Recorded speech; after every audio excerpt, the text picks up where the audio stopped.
Fala pessoal, esse é mais um episódio do nosso Bitar Podcast. E se você é uma curiosa ou um curioso pelo universo da inteligência artificial, caiu no episódio certo, porque hoje a gente vai desvendar os segredos por trás das máquinas e a potencialidade da inteligência artificial nos novos rumos do mercado de trabalho. E para ter esse papo aqui com a gente, estamos com o Lucas Murilo. Ele que é formado em Engenharia de Computação pelo Instituto Federal de Minas Gerais, no campus Bambuí. É mestrando em Ciência da Computação pela Universidade Federal de Uberlândia, com pesquisa focada em computação bioinspirada. A gente já vai descobrir o que é isso aí. Durante a graduação, estagiou na Coordenadoria de Gestão da Tecnologia da Informação, CGTI, e participou de projetos de iniciação científica utilizando a inteligência artificial. Desenvolveu também um aplicativo móvel registrado no Instituto Nacional de Propriedade Intelectual, o INPE, e estagiou na ZUP, onde trabalhou com desenvolvimento de aplicações web. Atualmente, ele atua como arquiteto de soluções na Algar Telecom, focando em transformação de negócios por meio de tecnologias como a inteligência artificial e a automação. Seja muito bem-vindo, Lucas. É um prazer receber você aqui na mesa do Bitar Podcast.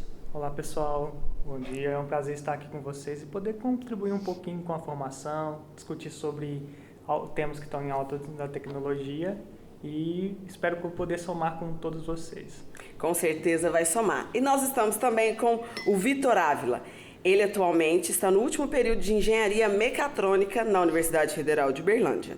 Durante a faculdade, integrou a equipe de robótica e desenvolveu uma paixão pela programação, especialmente na área de inteligência artificial. Estagiou em uma empresa de Campinas especializada em treinar modelos para responder perguntas no setor de e-commerce. E foi convidado para estagiar na Alemanha como analista de dados na empresa que inventou o Zeppelin. Se você não sabe o que é o Zeppelin, o Vitor vai contar pra gente. Retornando à Uberlândia, ele trabalha com extração de dados e modelos de linguagem natural em uma empresa de cartões de crédito. Seja também muito bem-vindo, Vitor. Muito obrigado, Rubia. Muito obrigado ao Instituto Bitar pelo convite. Oi, pessoal, tudo bem? Espero contribuir hoje bastante com o papo. Eu estou muito curiosa, que vocês são dois jovens aí, né? E tem um currículo já vasto no âmbito da pesquisa e também da prática. Vou começar com o Lucas, para ele contar para a gente como que foi esse processo de entrar na engenharia de computação e hoje está atuando com inteligência artificial e automação. E a mesma coisa depois para você, Vitor. Conta um pouquinho aí da sua trajetória, essa ida para a Alemanha, atuando aí na empresa que inventou o Zeppelin e hoje trabalhando aí com a extração de dados e modelos de linguagem natural, até para a gente entender como que é esse universo que vocês estão inseridos. Então, acho que o primeiro de tudo, acho que é vocês encontrarem uma área que vocês amam trabalhar. Porque assim, o trabalho tem que ser mais do que só uma atividade, ele tem que ser uma coisa prazerosa. Porque quando a gente trabalha com algo que a gente gosta, as coisas ficam mais leves. Então, assim, não ter medo de experimentar, de errar, pesquisar um pouquinho sobre o que vocês estão pensando, se é a área de tecnologia, ver alguns temas que você pode trabalhar, como que isso tem sido empregado na indústria, na pesquisa, porque isso vai ajudar a ter um norte do que você tem mais aptidão. Então, assim, quando você trabalha com algo que você domina ou tem muita vontade de aprender, mesmo que no início seja difícil, isso vai facilitar o processo. Então, assim, fazer alguns cursos, participar de alguns eventos de formação, experimentar coisas diferentes, fazer alguns estágios em empresas, na universidade, ou mesmo no comércio, que tem muitas oportunidades bacanas, isso vai ajudar a amadurecer enquanto profissional, enquanto pessoa, e isso vai guiar nas escolhas que você quer fazer.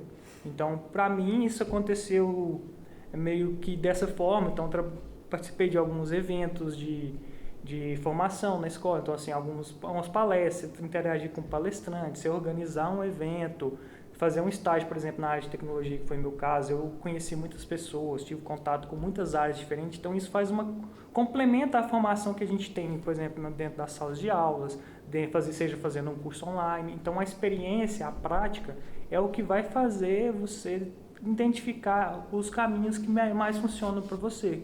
Então, assim, cada pessoa aprende de uma forma diferente, domina uma área diferente. Então, às vezes você só começou com uma área que talvez não é a ideal para você, mas tem uma outra vertente, algum outro tema, que com certeza, assim, talvez vai ser mais adequado para o seu perfil, seja um perfil mais de analítico, mais comunicativo, ou mais de exatos, por exemplo, como no meu caso.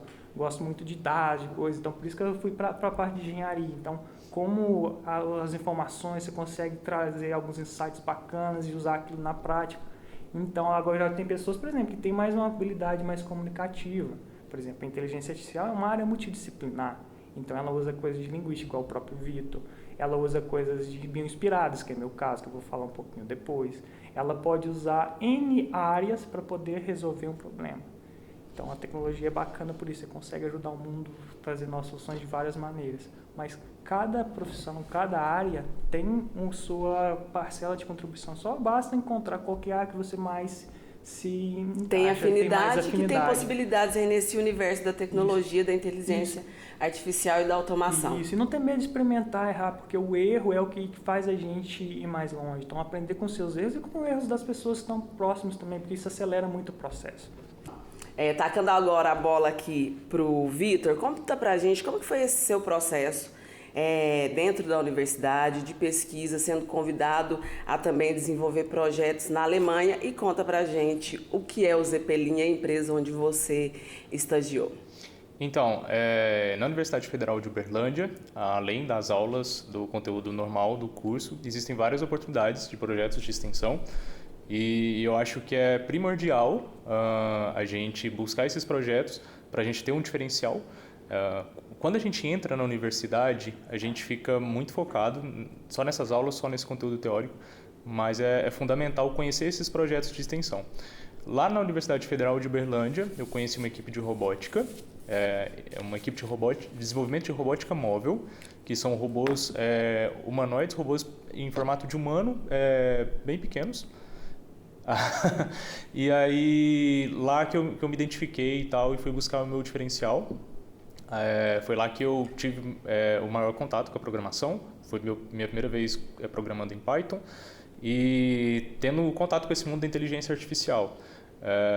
E desde então, quando eu percebi que eu gostava daquilo, eu me entreguei totalmente. E eu acho que todos vocês que estiverem ouvindo, acho que é muito importante vocês buscarem esse diferencial, buscarem essas outras oportunidades que fogem um pouquinho da caixa, para ver se vocês se desenvolvem mais, enfim. E no Brasil tem uma coisa interessante, Vitor e Lucas também, que tem muitos projetos ali já no ensino médio voltado para essa questão de desenvolvimentos aí na área da robótica, que eu vejo que movimenta também muitos adolescentes, muitos jovens a despertar essa curiosidade e atuar aí profissionalmente nesse campo. E aí, falando da ascensão da inteligência artificial, a gente tem um dado aqui que é o seguinte: a IA, ela está em todo lugar, desde os nossos smartphones até os carros que dirigimos. Mas o que é exatamente a inteligência artificial e como ela está mudando o nosso mundo, o nosso redor, é o que nós vamos descobrir aqui agora. E nesse tema a gente vai explorar então esse universo. Conta pra gente, qual é a grande diferença entre a inteligência artificial e a inteligência humana? Quer começar, Lucas? Beleza. Então, assim, o conceito de inteligência ele é um pouco abstrato. Então, assim, definir o que é inteligência, então, ainda é um termo muito debatido nas pesquisas. Porque, por exemplo, se você tem uma máquina que ela executa muito bem uma atividade, você pode falar que ela é ou não é inteligência. Por exemplo, hoje no setor automobilístico a gente tem várias máquinas que constroem carros, fazem tudo automatizado. Isso também é uma forma de inteligência.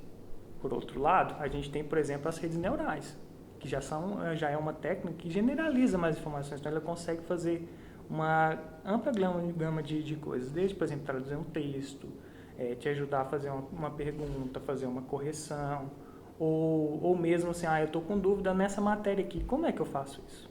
Então, o conceito de inteligência é surgiu principalmente na inteligência artificial como assim, técnicas que se aproximam da forma como o homem pensa.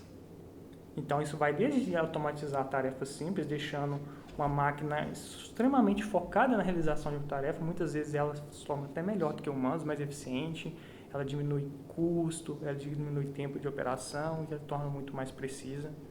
Ou a gente também pode ir para algumas coisas mais avançadas, como, por exemplo, como aprendizado de máquina. Ou, por exemplo, técnicas que se inspiram na natureza para resolver algum problema. Essas técnicas são as técnicas bioinspiradas, porque elas se inspiram na vida para poder resolver alguma coisa. Por exemplo, a forma como as formigas elas saem do formigueiro e vão buscar comida.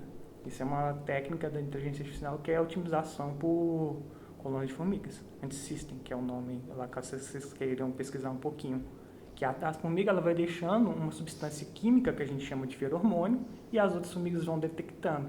Então, quanto mais feromônio é depositado nessa trilha, mais promissor é o caminho. Quando ele vai, esse feromônio ele evapora, então ele consegue ir adaptando, esse caminho era promissor, agora esse é outro. Então, essa é uma técnica também que é baseada na natureza, então, para a busca de caminhos, para encontrar uma solução. Então, esses são dois exemplos distintos. Uma de automação e outra de baseado na coisa. Por outro lado, tem as redes neurais, por exemplo, que já é também uma técnica inspirada, mas é baseada na forma como o ser humano pensa, na conexão entre neurônios, entre as células. Essa questão das redes neurais artificiais, o ChatGPT entraria aí como um exemplo dessa rede neural para gerar todo esse processo de busca, de pesquisa, para criação de formulário, de perguntas, para trabalho acadêmico, enfim, para um universo de coisas. Sim, ele entraria. O ChatGPT ele foi treinado com uma base de informação muito grande, então assim, principalmente para as redes neurais, como que uma rede funciona. Tá? Você precisa primeiramente de uma base de informações para você poder fornecer a rede. Então, quando a gente chama de treinamento, a gente vai ensinando a rede como interpretar determinada informação e produzir uma resposta para a gente. Levando um pouquinho para o lado da biologia, como é que é isso? A gente tem um neurônio. Então, o neurônio tem conexão entre vários neurônios. Então, são pequenas células. Então, para mim comunicar uma célula com a outra, a gente tem o que a gente chama de sinapse. Então, essa sinapse na rede neural, ela tem um nome que a gente chama de peso. É como se fosse uma informação que fala o quão forte é essa conexão entre um ou outro para me propagar para toda a rede. Então, quando você vai dando uma entrada para ela, que é o dado, a informação, essa informação ela passa para esse peso. Essa informação é relevante? Não é? E a rede vai se adequando. É como se fosse o processo como a gente aprende. Por exemplo, um bebê. Você quer ensinar ele a andar. Ele vai dando um passinho ali, cai um pouquinho. Aí ele vai aprendendo como que o corpo dele tem que funcionar para ter equilíbrio. A mesma coisa a fala. Você vai conversando, ele vai tentando repetir. Então, você vai reforçando esses comportamentos, esses padrões, e ela vai se adaptando. Então, o ChatGPT é mais ou menos essa analogia. Ele vai tendo várias informações, as pessoas vão perguntando e ele vai se adaptando. Tanto é que ele é personalizável. Então, por exemplo, quando você está conversando com o seu ChatGPT e você faz uma informação, ele vai gravando aquelas informações. Quando ele vai conversar com você, é diferente de quando conversa comigo, de quando conversa com o Vitor. Então, ele vai fazendo essa adaptação em tempo real, digamos dessa forma. O ChatGPT já é uma realidade, mas existem várias outras, né, Vitor? E aí, conta pra gente como a inteligência artificial está sendo utilizada na saúde, no transporte, no meio ambiente, em diversas áreas. Então, a inteligência artificial, apesar de estar bem no hype atualmente, é um conceito bem antigo já, desde a década de 50.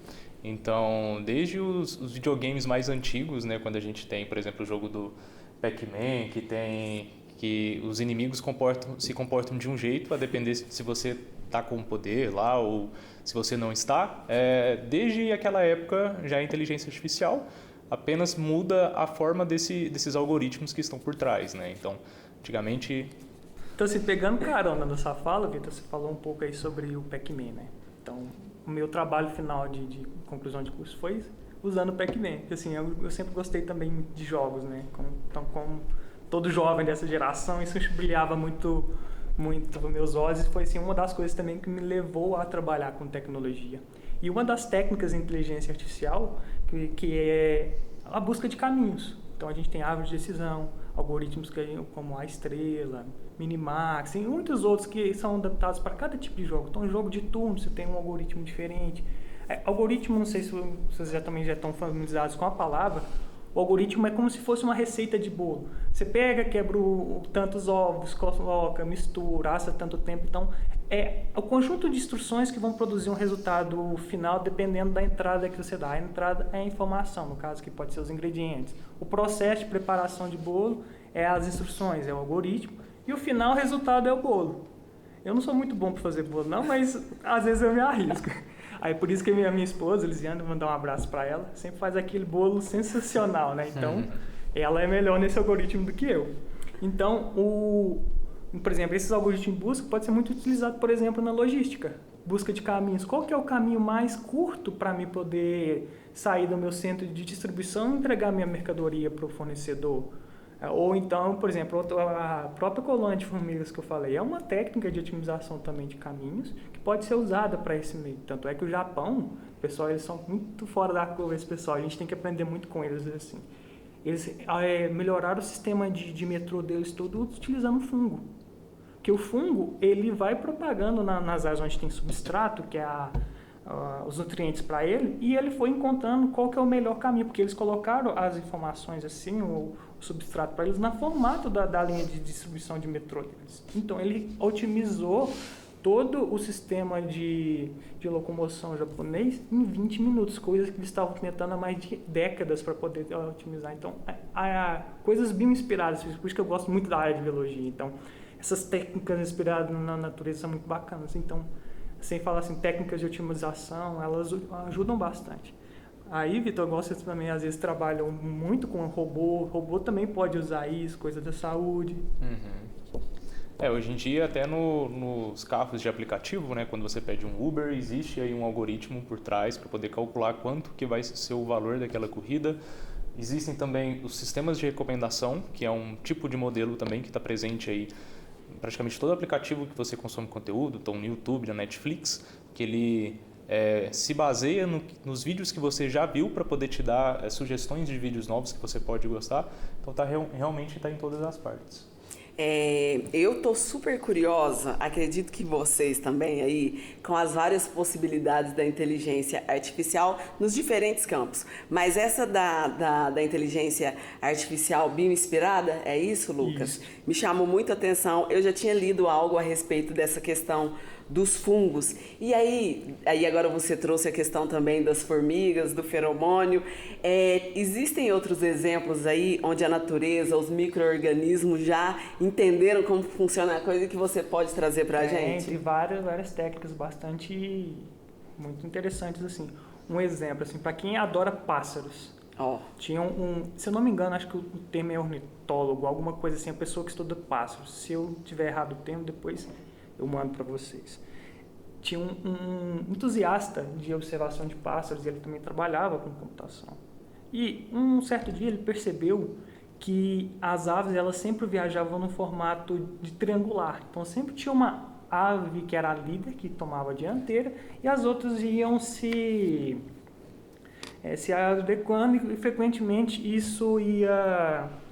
elas iam alternando. Então essa é uma outra técnica que a gente chama de, acho que revoada de enxames. Eu fugi um pouco ao termo em inglês aqui agora, mas eles inspiraram nessa forma para poder fazer otimização também de trajetos, de coisas. Então, por exemplo, a força, o exército dos Estados Unidos também, ele estava desenvolvendo uma aeronave e eles se inspiraram no formato do Falcão Peregrino para desenvolver uma aeronave mais aerodinâmica. Então, ele otimizava essa questão. Então, esses exemplos estão muito presentes. Então, assim, acho que só depende da nossa criatividade de observar o que a Mãe Natureza já deixou lá para a gente poder trabalhar. Um exemplo assim, que eu trabalho na minha pesquisa é com algoritmo genético e autômato celular. O que é isso? Lucas, de comer, de passar no pacote. Conta pra gente, desvenda esse mistério, Lucas. Então, a palavra algoritmo eu já contei um pouquinho para vocês, então essa não é surpresa. Mas por que genético? Então, vem do termo da genética mesmo, do estudo das células, a interação entre elas. Então, como que uma célula se reproduz, como que no momento da geração da vida, como você tem o pai e a mãe, como é que o material genético se combina para gerar uma nova vida? Então, essa técnica ela é muito utilizada para otimização. Quando você quer encontrar uma solução, você não sabe qual que é a combinação de parâmetros, qual que é os valores que você tem que utilizar, você pode utilizar o algoritmo genético. Então, ele é inspirado na teoria da evolução lá de Darwin. Você vai ter a primeira geração com os pais, tem aquele que é o mais apto, que sobrevive para a próxima geração e passa as suas características. Quando você tem uma seleção de pais, você tem o que a gente chama de cromossomo, que é como uma cadeia de informações. Então, vamos pensar, por exemplo, como se fosse numa gavetinha. Você tem lá um seu armário que você tem 6 gavetas. Uma gaveta tem uma bolinha vermelha, outra tem uma azul, outra tem uma branca. E aí você pode rearranjar essas informações de N maneiras. Então, você tem a sua gavetinha diferente, por exemplo, da minha, que é diferente da do Vitor. Então, se, por exemplo, na geração dos pais, da descendência, vocês são selecionados de acordo com a aptidão para resolver um problema, que a gente chama isso assim como bom, é uma combinação para um problema específico, e a forma de dizer isso a gente chama de função heurística, que é como se fosse só a nota. Por exemplo, você fez uma prova e tirou 10, ele fez uma prova e tirou 8, eu fiz uma prova e tirei 5. Então, a nota de vocês é melhor, então vocês vão ser tem mais probabilidade de ser selecionados do que eu. E aí combina as informações das provas de vocês e produz uma prova nota 20. Fechou, totalizou. Então, é mais ou menos essa a ideia do algoritmo genético. Agora, o autômato celular, ele também tem essa ideia de genética, só que ele é muito utilizado para modelagem. Então, no meu caso, eu trabalho com propagação de incêndio. Então, eu tenho uma área que eu tenho... Propagação de incêndio. Propagação de incêndios. Então, porque hoje em dia, com o aquecimento global, com essas mudanças climáticas, então muitas áreas têm se tornado muito suscetíveis a sofrer uma queima.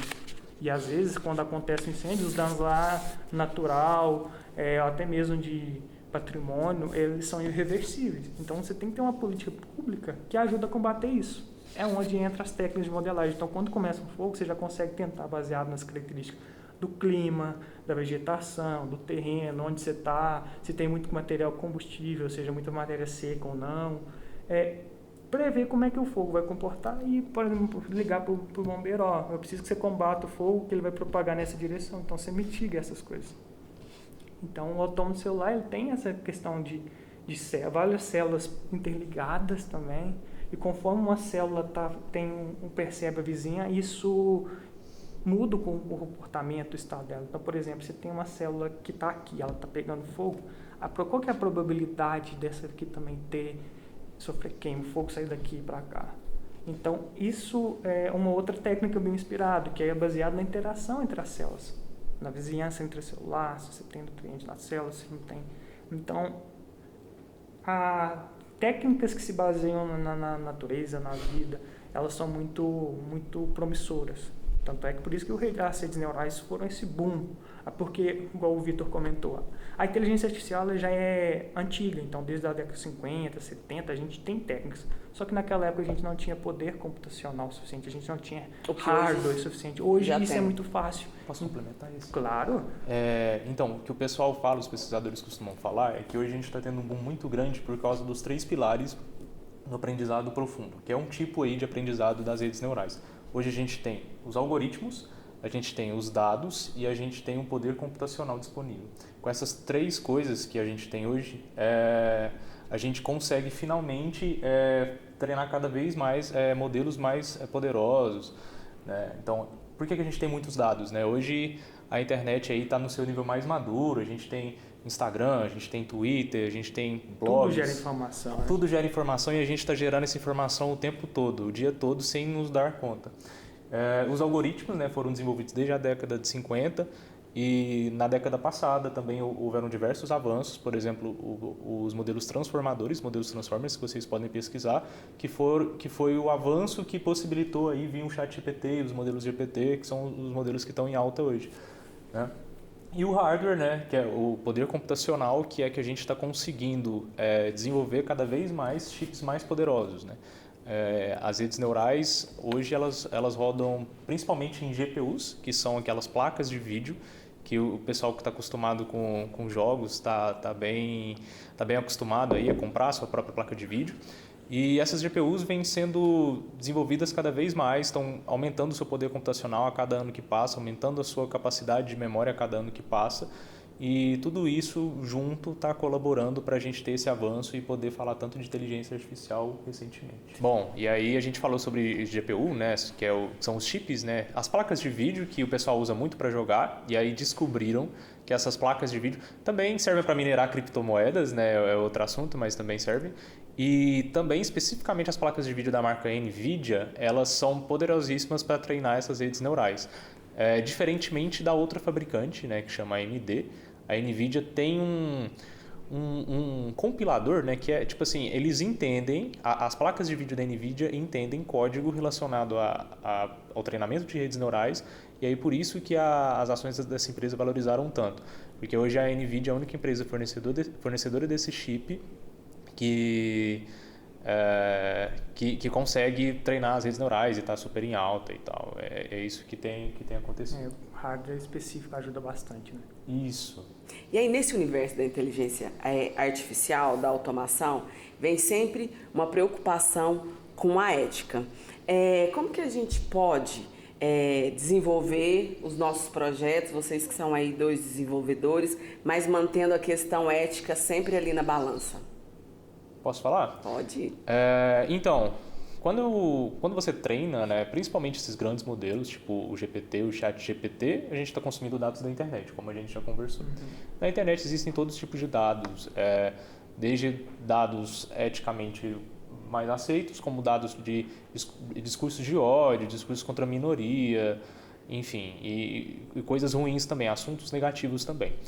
O que o pessoal costuma fazer é usar uma técnica especial chama aprendizado por reforço com feedback humano, que é quando eles treinam o modelo, aí, considerando todos os dados, eles vão testar esse modelo e aí vão ver o que ele está respondendo. Se ele estiver respondendo com discursos aí de ódio, com coisas negativas que afetam aí grupos, coisas ofensivas, respostas ofensivas, existe todo um reforço que é feito ali em cima de poder ponderar, essa resposta foi positiva, essa resposta foi negativa, e aí esse modelo ir sendo retreinado aos poucos aí, e se atualizando para ficar mais de acordo, mais ajustado com o que a gente quer, né? Isso é importante também, que todo modelo precisa de dados. Então, você reforçar o comportamento adequado é uma coisa bacana, mas também reforçar o... Você pode começar.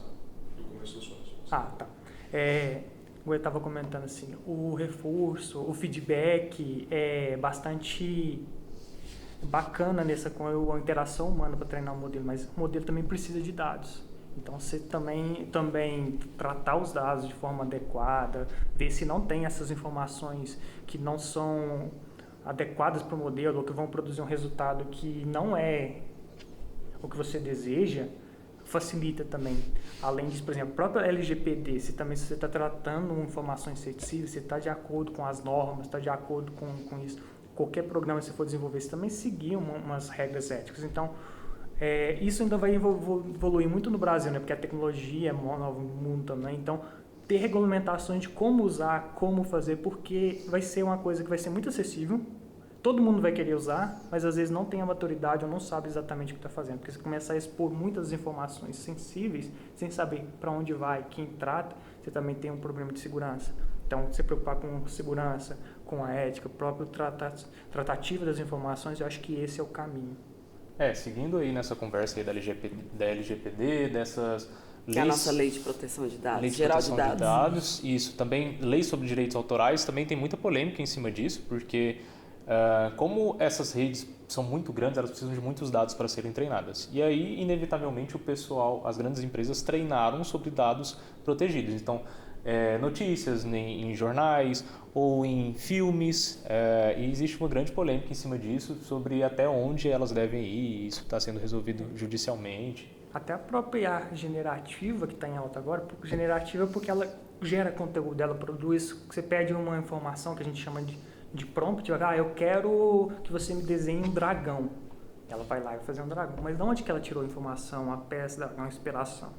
Isso aí, às vezes, é uma das grandes polêmicas, por exemplo, principalmente para fake news, né, que vem muito. Essas IAs, elas têm potencializado muito essas informações. Então, ter ética, olhar as regulamentações e também não confiar em tudo, ter um senso crítico do que você está consumindo. Porque a IA, própria internet, ela facilita muito o acesso à formação, à comunicação. Isso foi uma das coisas fenomenais das últimas décadas. A gente tem muito acesso à informação e tecnologia para acelerar o processo como a gente faz as coisas e deixar a gente livre para o que realmente importa. Só que a gente tem que ter o pensamento crítico para poder distinguir o que é, o que não é, qual que é melhor para a gente, o que não é tão bacana, que eu acho que esse é o caminho. Existem muitos desafios também e preocupações, né? E aí pensando na questão do mercado de trabalho, a gente sabe que desde a era da Revolução Industrial tem sempre aquela questão da máquina substituir o homem. Hoje fala muito nesses processos de automação, da inteligência artificial substituir aí várias funções. Enfim, em que patamar nós estamos a respeito disso? E se é uma preocupação, como que a gente pode ter uma preparação para essas novas profissões, então, que vão ocupar lugar de outras? Eu acho que principalmente quando a gente fala a respeito de texto, quando não envolve um pensamento crítico, quando é, por exemplo, apenas a transcrição de um texto, por exemplo, fazer a legenda de um filme, hoje os modelos estão muito bons. Eu ouvi falar que tinha uma carreira aí de legendador, que era uma pessoa responsável por escrever a legenda do filme, mas hoje a gente tem modelos que são capazes de escrever por conta própria. Então eu acho que esse tipo de emprego que envolva menos um raciocínio crítico, envolva menos criatividade, eu acho que ele está mais fadado aí a ser substituído, infelizmente. E assim, pegando carona no que ele falou, acho que historicamente profissões vêm e vão, isso é um fato. Porque conforme a sociedade evolui, algumas coisas já não fazem tanto sentido.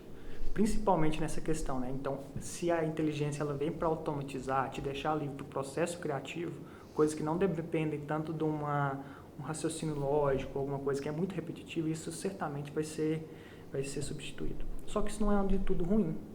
Porque pensa, por exemplo, tarefas que são muito perigosas.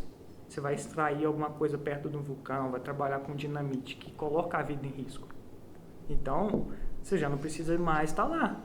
Colocar o ser humano em risco. Robôs podem fazer. E aí, a pessoa que antes ia lá, por exemplo, se ela começar a acompanhar a tendência, beleza, eu trabalho com isso, eu tenho esse know-how, essa expertise, isso ela não vai perder. Mas como ela vai usar a ferramenta ao favor do trabalho dela. Então, ela pode aprender a operar essas máquinas para fazer o trabalho que ela sabe. Porque, por exemplo, a máquina treina, mas ela está numa situação de risco que talvez ela não veio ou não tenha tempo de treinar e aprender aquilo.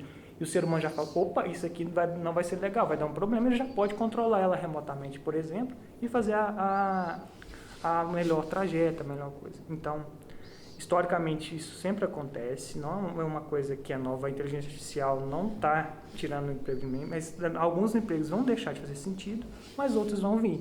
Então, isso é uma dinâmica que já é normal, ela acontece. Então, uma dica que eu falo assim, pessoal, vocês estão indo num caminho muito bacana, estão se profissionalizando, continue isso. Quando vocês terminarem o curso, qual que é a próxima coisa que eu vou colocar? Esse fome de conhecimento, isso, se vocês seguirem isso, eu tenho certeza que vocês nunca vão ficar fora do mercado. Mas ao contrário, vocês vão estar à frente de muitas pessoas. Eu acho que é importante nunca deixar de aprender. A gente tem sempre que buscar conteúdo novo, sempre um aprendizado novo.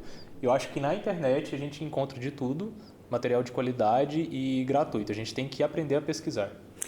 Falando em aprender a pesquisar, a gente vai entrar aí no campo das habilidades, né? Quais habilidades, então, a gente pode desenvolver para estar preparado no mercado, para esse novo mercado de trabalho?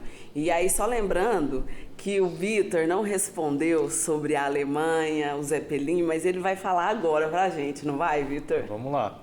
Então, eu fui convidado a fazer um estágio chama ZF Friedrichshafen, é uma empresa do grupo que criou o Zeppelin, que é aquele dirigível, aquele balão comprido, lá dos anos 1920, por aí. Mas eu trabalhei numa empresa responsável por sistemas de transmissão automotivos, a gente tinha pesquisa também com carros elétricos, com bicicletas elétricas, e foi uma experiência muito, muito enriquecedora. Lá eu não trabalhei com inteligência artificial, mas com análise de dados, que também está muito relacionado aí. Perfeito. Então, eu queria agora, a gente está chegando no finalzinho do nosso episódio.